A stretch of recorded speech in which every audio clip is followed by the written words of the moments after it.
Welcome to I dream. దండకార్యంలో ఇకపై కాల్పుల మూత ఆగాలంటే ఏం చేయాలి? అటు ప్రభుత్వం ఏం చేయాలి, ఇటు పీపుల్స్ వార్ ఏం చేయాలి?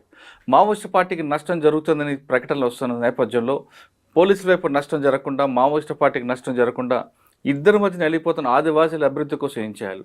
ఈ సమస్యకు శాశ్వత పరిష్కారం కావాలంటే ఏం చేయాలి?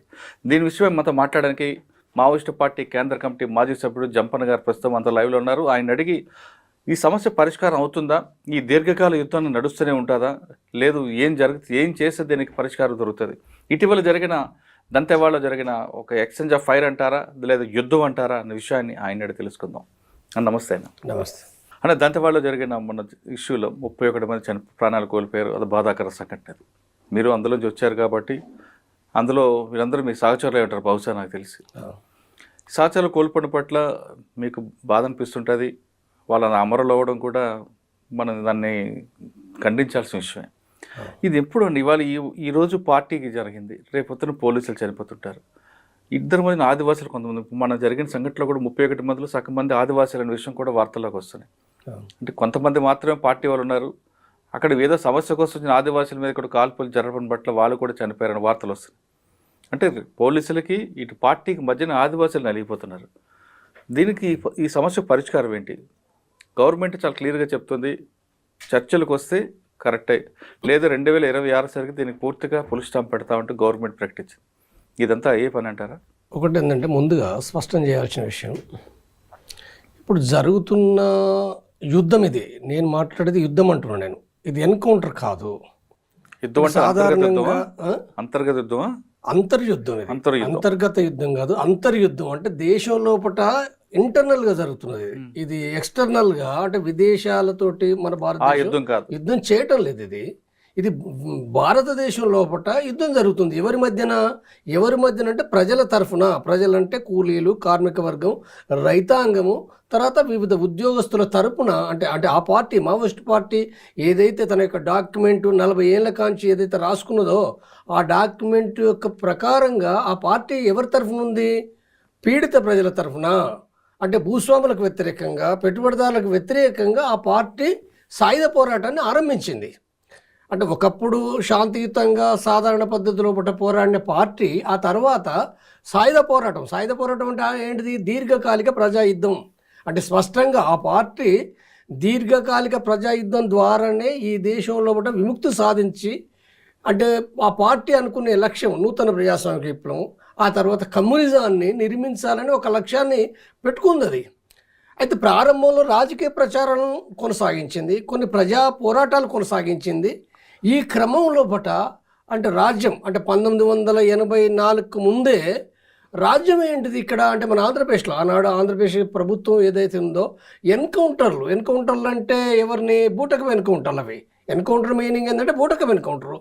అక్కడ ఎవరిని? ఇప్పుడు మన హరిభూషణ్ను, లేదా కనకన్నను, లేదా షేక్ ఇమామును పట్టుకొని చంపేసారు వాళ్ళు. అంటే ఇక్కడి నుంచి ప్రారంభమై ఆ తర్వాత అంటే పీపుల్స్ వార్, ఆనాడు పీపుల్స్ వార్ పార్టీ ఏదైతుందో ఆనాడు అంటే ఎన్కౌంటర్లను లేదా గ్రామాల పైన, ప్రజలపైన దాడి చేయడం ఏదైతుందో ఆనాడు నాయకుడు కొండపల్లి సీతారామయ్య డాక్యుమెంట్ అప్పుడు రాసుకున్న విషయం అది. ఆ డాక్యుమెంట్ లోపల ఏంటంటే, ప్రభుత్వం మన పైకి ఒక యుద్ధం ప్రకటించింది. అప్రకటిత యుద్ధం అన్నారు. అది ప్రకటించేది కాదు, అది అప్రకటిత యుద్ధము. కాబట్టి ఈ యుద్ధాన్ని ఓడించాలంటే తప్పనిసరిగా మనం యుద్ధాన్ని అంతర్యుద్ధంగా మార్చాలి, ఈ యుద్ధాన్ని పొడిగించాలి, ఈ యుద్ధం ఏదైతుందో గెరిలా యుద్ధం చేయాలనే విషయాన్ని అప్పుడు రాసుకొని, దాని ప్రకారంగా ఏంటంటే దళాల నిర్మాణం, అంటే సింగిల్ ఆర్గనైజర్ నుంచి 3, 5, 7, తర్వాత నెక్స్ట్ ప్లాటూన్స్ బై కంపెనీ, తర్వాత బెటాలియన్గా, అంటే ఒక గెరిలా యుద్ధం లోపల మిలిటరీ ఫార్మేషన్స్ కూడా ఏంటంటే డెవలప్ అయినాయి మావోయిస్ట్ పార్టీలో. అంటే మిలిటరీ ఫార్మేషన్సే కాదు, యుద్ధం యొక్క స్థితి లోపల కూడా. అంటే ప్రారంభం లోపల ఎక్కడో ఒకరినో ఇద్దరినో చంపిన ఏవైతున్నాయో, ఆ తర్వాత ఏమైపోయినాయి? పోలీసు బ్యాచ్లపైన అంబుషులు చేయడం, రైడ్స్ కూడా పెద్ద పెద్ద రైడ్స్. ఒరిస్సాలో కోరాపుట్ రైడు, ఒక 300 వెపన్స్ తీసుకొచ్చారు. నయాగఢ్ లోపల ఒకేసారి 12 ఘటనల లోపల సేమ్ టైం, ఓన్లీ 1 మినిట్, అదే మినిట్ లోపల ఒకేసారి 12 పాయింట్స్ పైన దాడి చేసి. మీరే కదా? నాతో పాటు ఇతరులు కూడా ఉన్నారు. అంటే అదొక పెద్ద యాక్షన్, భారత చరిత్ర లోపట అదొక పెద్ద యాక్షన్ అది.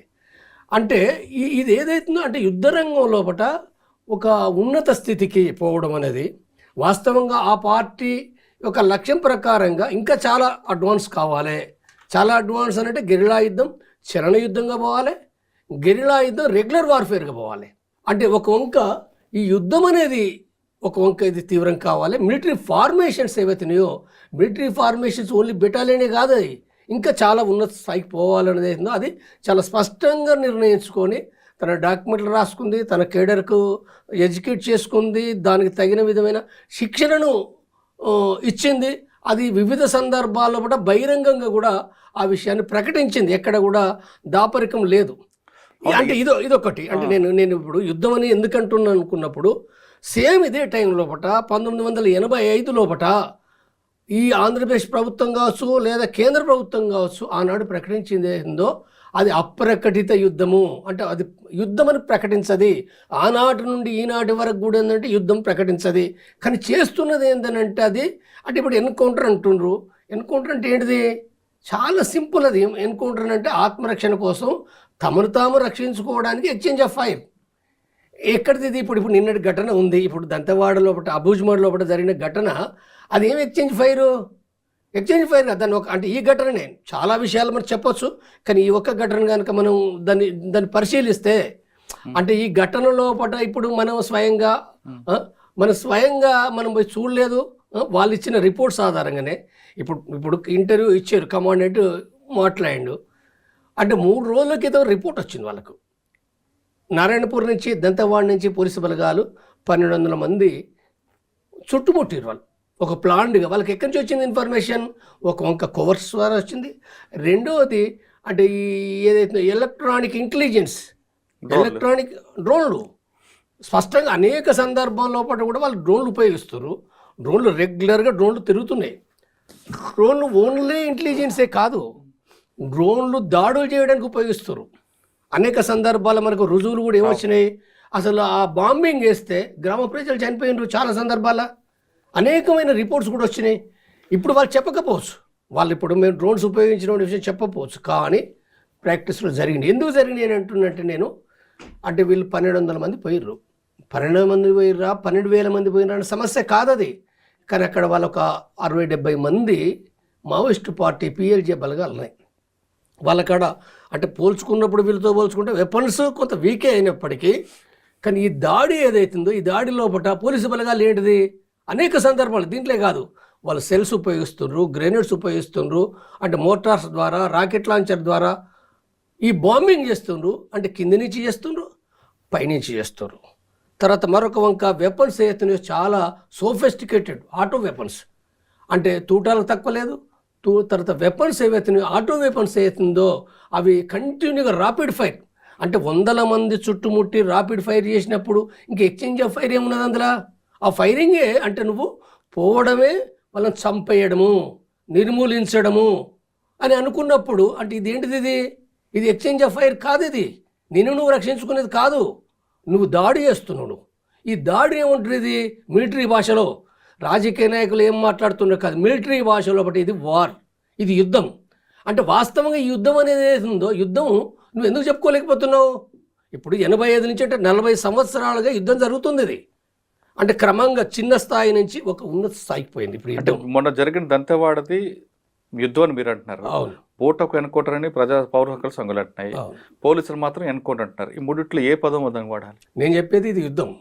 యుద్ధం లోపల ఇప్పుడు ప్రజలు మాట్లాడే దాని లోపల బూటకు వాళ్ళు ఎన్కౌంటర్ అంటుండ్రు. వాళ్ళు ఎందుకంటుండ్రనంటే దాదాపు చరిత్ర లోపల 90% అబోవ్ ప్రజలను పట్టుకొని చంపారు లేదా ఆర్గనైజర్స్ని పట్టుకొని చంపారు. అంటే ఈ పొజిషన్ కాబట్టి ఇక్కడి నుంచి ప్రజలు ఏం చేస్తుండ్రు? ఇదేం కాదు, ఇది ఎన్కౌంటర్ ఎక్కడిది? ఎన్కౌంటర్ అంటే ఏదో వీళ్ళు ఏదో కాల్పులు అంటే మామూలుగా ఏదో జరిగినాయి అనేది కాదు. ఇది ఏదో అరెస్ట్ చేయడానికి పోయిందని కాదు. అది వీళ్ళు అంటే పైన దాడి చేసి చంపుతుండ్రు అనేది నిర్మూలించడానికి వెళ్ళారు అంతే.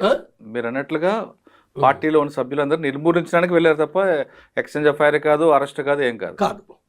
ఒకరికి ఎలా గాయం జరిగిందండి? ఒక్కరికి ఇప్పుడు వాళ్ళు చెప్పేది నిజమా అబద్ధమా అనేది మనకి ఇప్పుడు చర్చ అనవసరం.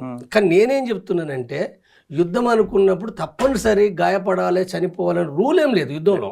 నేను ఎందుకు చెప్తానంటే ఇప్పుడు మావోయిస్టుల తరఫు నుంచి కూడా చెప్తా, మావోయిస్టులు కూడా ఇప్పుడు కోరాపుట్ల దాడి చేసారు, లేదా నాయగడ్డ చేసారు, లేదా ఇంకో చోట చేసారు, వాళ్ళు ఎవరు గాయాలు కాలే కదా, చనిపోలే కదా. అంటే యుద్ధం అనుకున్నప్పుడు ఏంటంటే అకస్మాత్తుగా సర్ప్రైజింగ్ అటాక్ చేసేసి సక్సెస్ చేసుకుని బయటికి రావడం.